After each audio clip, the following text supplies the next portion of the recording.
सुभद्रा टंका पाइबारु वंचित हेले 1 लाख महिला 1 लाख महिला कटिगला सुभद्रा फॉर्म।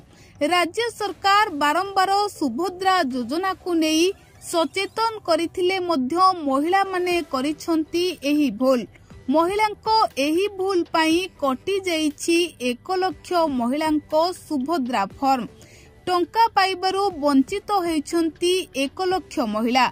तेबे दर्शक बंधु महिला क्यों भूल करथिले जेउथि पई 1 लाख महिला सुभद्रा टंका पाइबारु बात पड़िछंती। आसंतु तमाम खबर उपरे नजर पकाइबा। आपण माने जानिछंती राज्य सरकार सुभद्रा योजना को नेई एसओपी आनिबा परे बारंबार महिला माननकु सचेतन करथिले। एही भूल न करिबाकू बारंबार राज्य सरकार गणमाध्यम जरिया महिला माननकु सूचना देइथिले।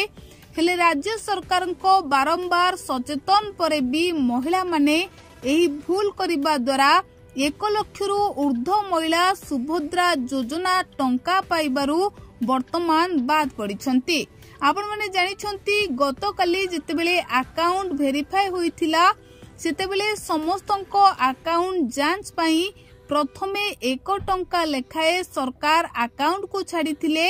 किंतु एही टंका समस्तंको अकाउंट को आसी नाही। जेउ माने सुभद्रा योजना रो बात पड़िछंती सेमानंको अकाउंट को 1 टंका आसी नाही। तेबे दर्शक बंधु महिला माने केउ भूल करिछंती आसंतु नजर पकाइबा।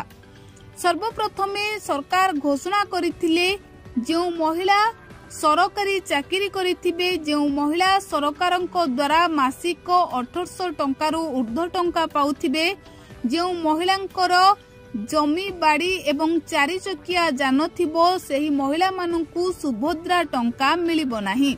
हेले एते पर भी